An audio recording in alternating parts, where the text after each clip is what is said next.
The fragrance of flowers spread only in the direction of the wind, but the goodness of a person spreads in all directions. I request to Director General Mr. Saqib Nazir to grace the stage and share his precious word with us.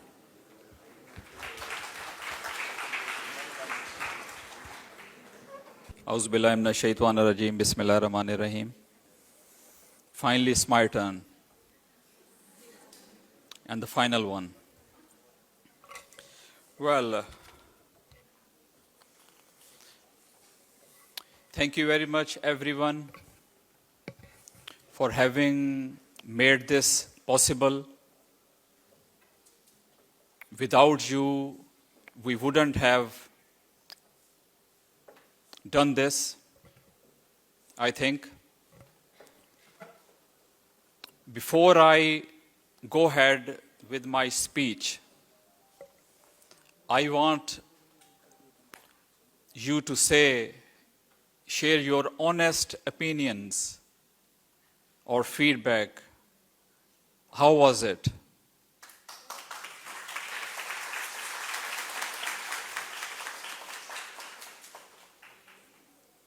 MashaAllah, very good, very impressive. So finally, I think we have met the results we were expecting it to be. It is all about clinical linguistics.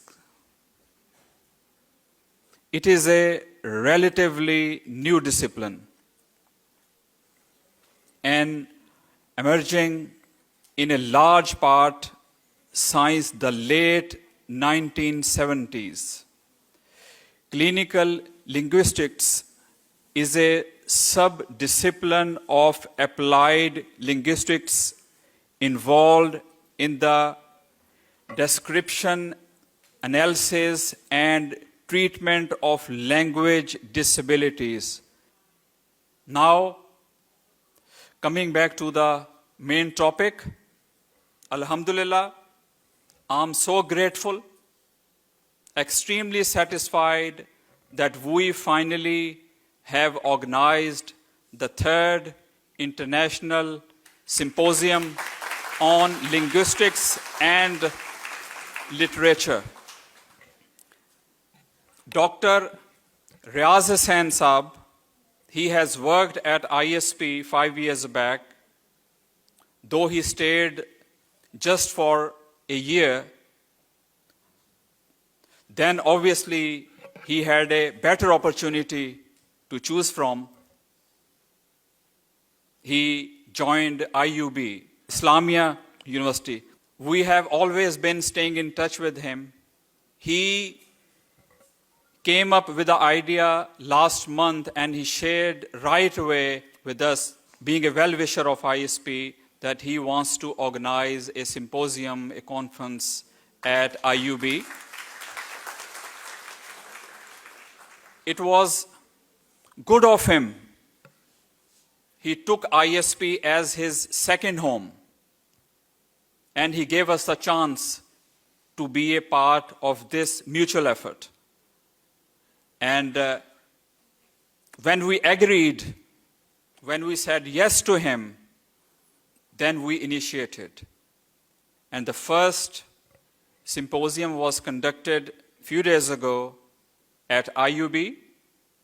And Alhamdulillah, today we have conducted symposium at ISP as well.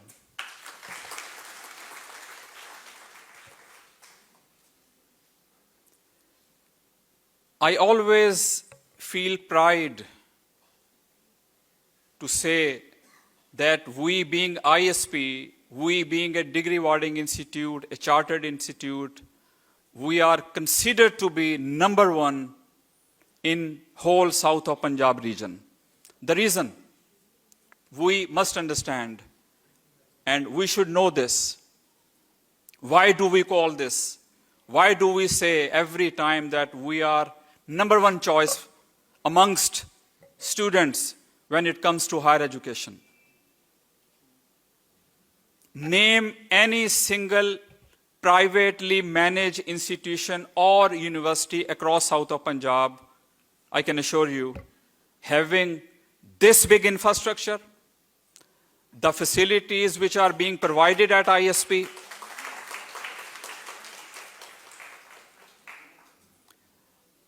the professional faculty we are having on board, and allied facilities which are being given to you for 7 days a week for round the year. Of course, we have to admit this, that we are number one in the region, and we have a huge responsibility on our shoulders since we claim this to be the number one institution in the town in the South Punjab region, that it is a long journey. Long journey.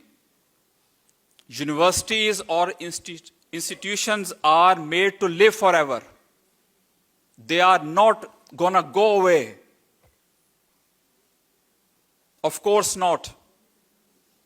I was having a word with Dr.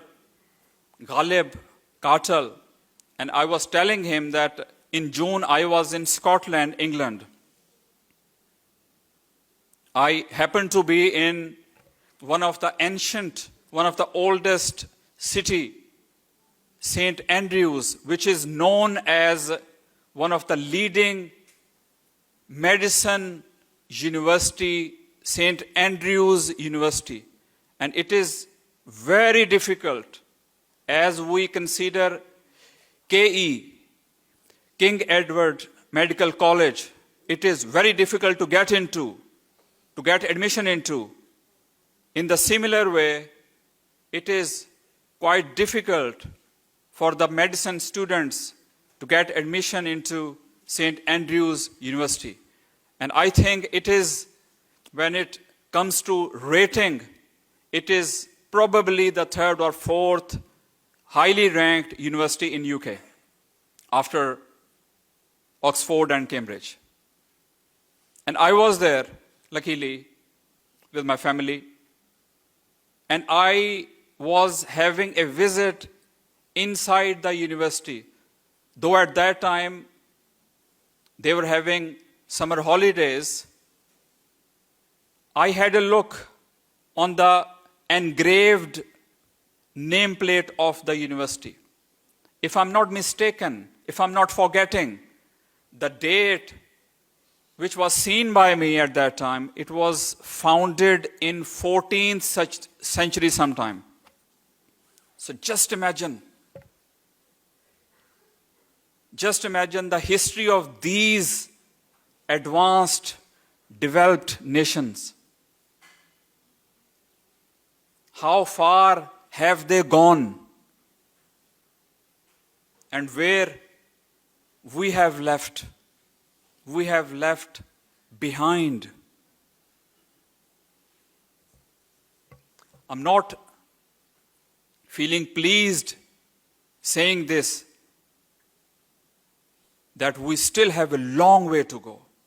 Long way to go. We will have to put lot many efforts, lot many investments in education sector. And without the contribution of private sector, for your information, there are probably 200 plus private and public sector universities in Pakistan. Out of those 200 universities, 125, I may be wrong, because the statistics which I have seen were about a few years ago on HEC website. Anyways, there are probably 75 or 80 private sector universities across Pakistan who are producing graduates after every 6 months or maybe after 4 months. Do we think Are we the ones? Are we the distinctive ones? I'm asking you, are you the distinctive ones? Are you the chosen ones? You have to. We have to have confidence within ourselves. We, being heads of the institution, we are providing you every single humanly possible best out of the best facility. Now we have transferred our responsibility on your shoulders. I always say this.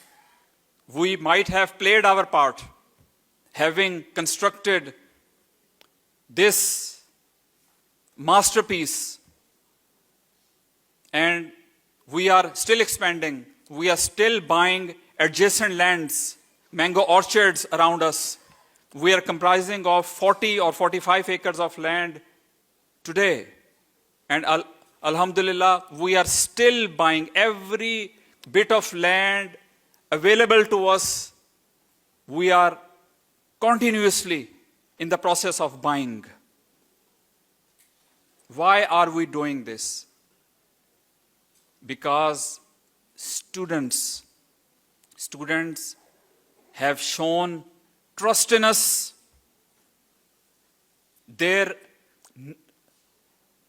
number every year is increasing, alhamdulillah, in terms of admissions.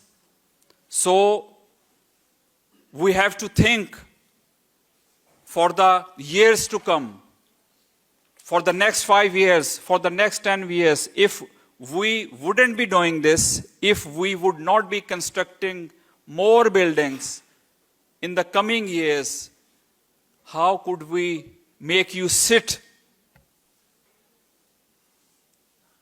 in the lecture rooms which we have at the moment? So what I'm trying to emphasize is, this time is very precious, very, very important. You have been sitting since morning, maybe 9:30 or 10, and now it is 3:30. Please give your fullest.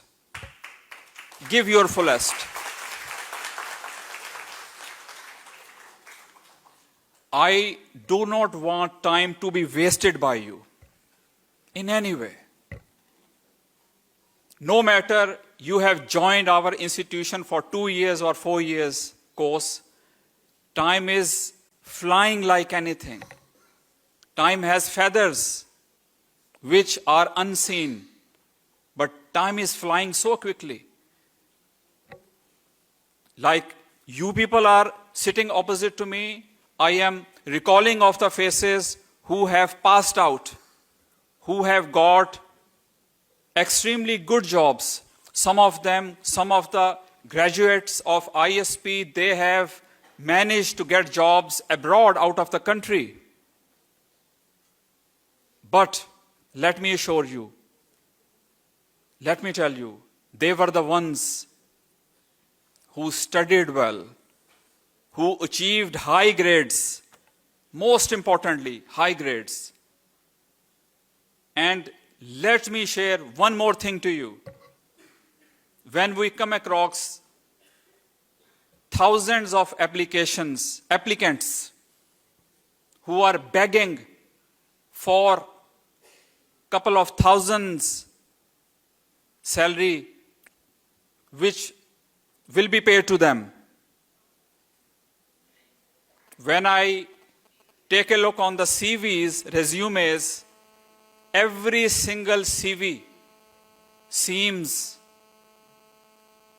better than the previous one. Sometimes we get stuck. Sometimes we find it really difficult. Which candidate should we be picking out of these 100 of CVs? hundreds of teachers who are applying for few jobs, few assignments, few teaching assignments at ISP. So, realize the importance of studies. We have attended such a marvelous session today. I myself learned a lot. And I hope every single one of you would have brought notepads with them, and you should have noted down whatever was being expressed, whatever was being shared. Finally, thank you very much, every single individual who have been a helping hand to have organized symposium, the third International Symposium on Linguistics. I want every one of you to have a huge round of applause for the keynote speakers who made their way all the way from Turkey.